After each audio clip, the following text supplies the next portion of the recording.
Next up, Superman.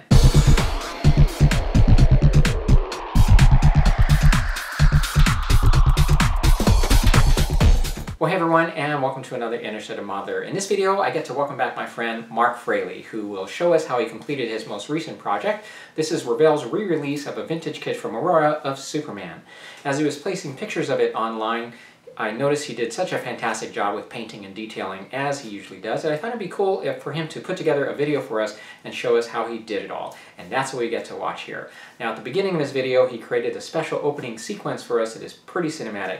So like you, I get to kick back and enjoy the show. So, let's go ahead and take a look.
Hey everyone, welcome back to another episode of Interstellar Modeler. I'm Marc Fraley, and I was actually invited back by Augie, who wanted me to do a video on my recent Superman build. So when he asked me, I was about halfway through the build, and I had not shot any video. So what I've done today is put together a slideshow from some of the still photographs that I took, and I'll provide some narrative explaining how I built the model and what I did in the process to the best of my ability and my memory. So if you have any questions after the video, please feel free to leave them in the comments below, and I will do my best to answer your questions, all right? Okay, with that, let's get started.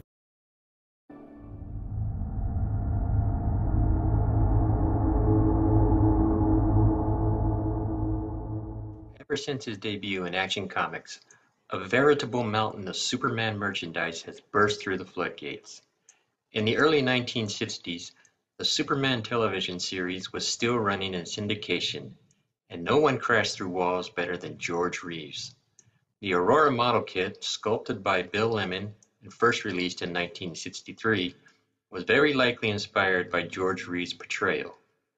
New box art was introduced just a year later and featured a comic book style rendition. Monogram would reissue this kit in 1974 and again in 1978. In 1984, MPC released this kit yet again, followed by the Revell reissue that I am building here. The Revell reissue features essentially the same parts as the previous MPC issue.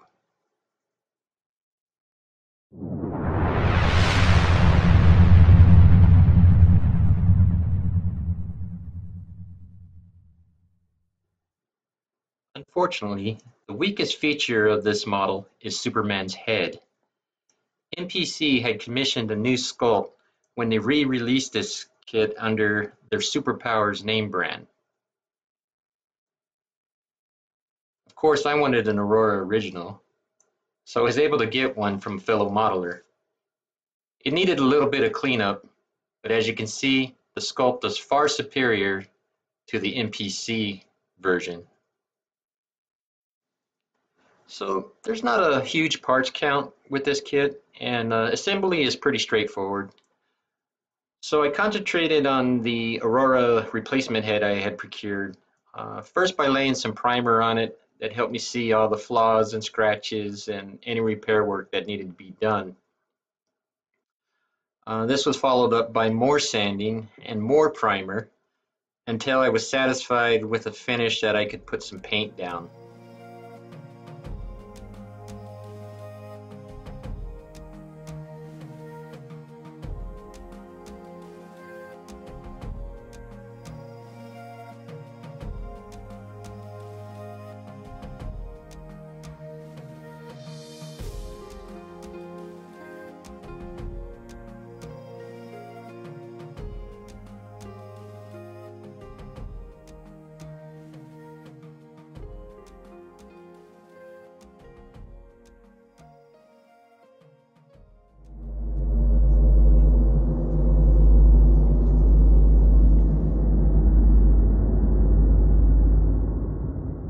Okay, after working on the head, it's time to move on to the body.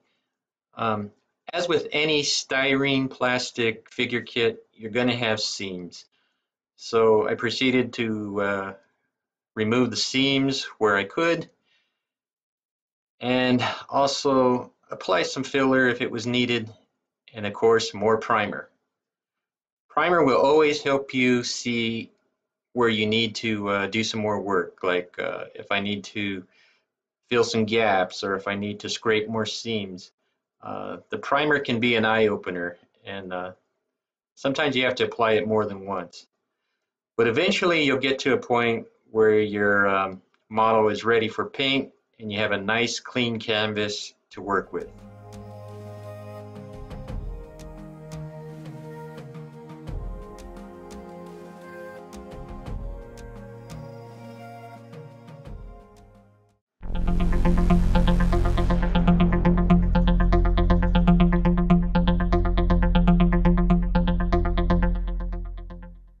All right, so we finally arrive at my favorite aspect of model building, which is painting.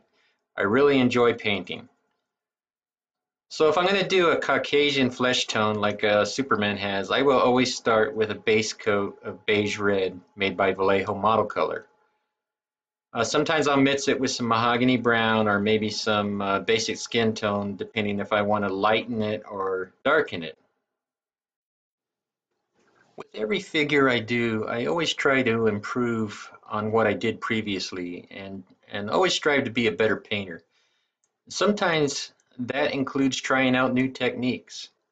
So I saw this technique on a YouTube channel that is done by Sideshow Collectibles, where they actually tint their base coat using washes of yellow, red, and blue paint. So I gave it a try, and needless to say, I wasn't too happy with how it worked out on this project, probably due to something I did wrong. But in any event, I ended up stripping this head and repainting it several times until I was satisfied with the end results. Sometimes when you're trying multiple methods on one part of the model, you can get frustrated, and it's time to move on to something else, at least temporarily. So I switched focus to painting the body.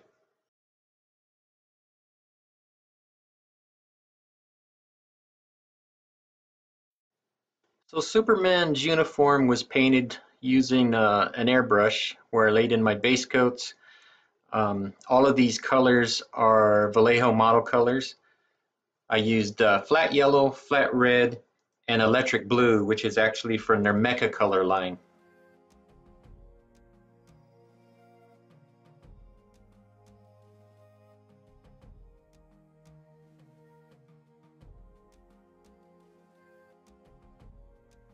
The eyes are base coated with a mixture of light gray and ivory paint. The The look I was going for is kind of similar to what an oyster shell would look like. You never want to use white as a base coat for the eyes.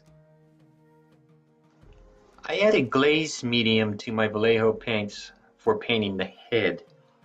Multiple transparent glazes are applied over the opaque base coat. Glazing is applied in such a way so that you won't see any borders or demarcation lines between your different colors, especially when using acrylic paints.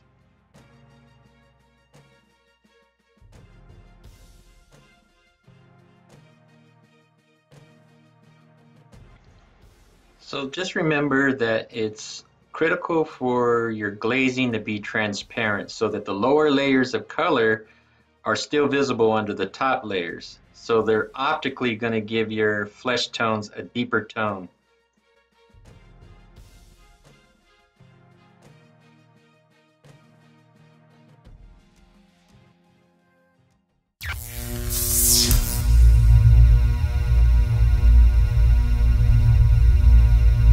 Okay, working on the base of this model gave me the opportunity to try out some new weathering techniques, as well as try some new painting techniques.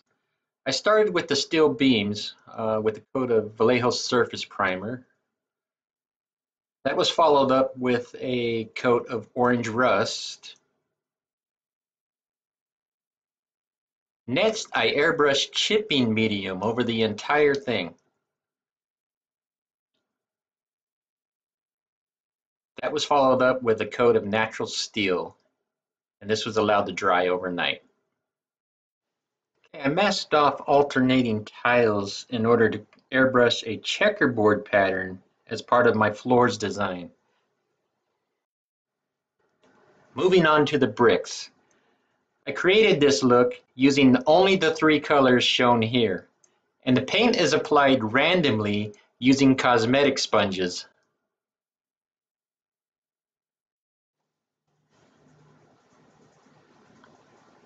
Returning to the steel beams, the top coat of paint is actually removed just using water. The chipping medium we applied underneath the steel coat allows it to be removed quite easily. Finally, the sub-assemblies for the base are combined to give you this look. Additional weathering was done to the steel beams and the bricks using pigments.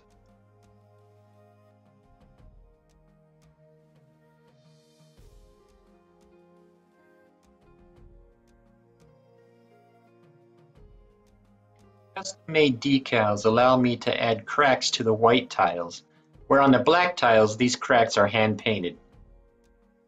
I also added additional rubble to the front of the base.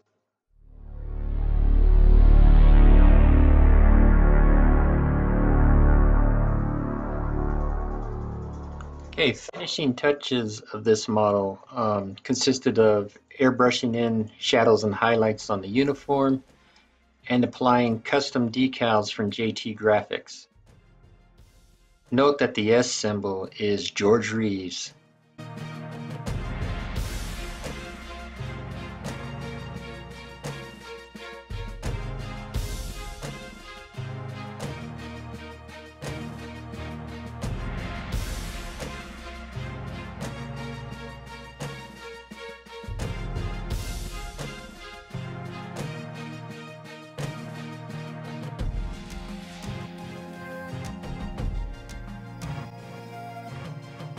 And finally, we combine the figure with its base. It's a very dynamic pose, a very fun model to build, and I highly recommend it to anyone. I'd like to thank Augie for having me back on the Interstellar Modeler channel. I hope you enjoyed this video presentation, and if you have any questions, please feel free to leave them in the comments below. And I will end this video with some glamour shots and another slideshow.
So that was a really great build, right? So as he said, if you have any questions, feel free to comment here on the channel. In the meantime, I will see you then in the next video. I am currently working on a project, and hopefully we'll get that video up and running for you soon. So take care, and I'll see you in the next one.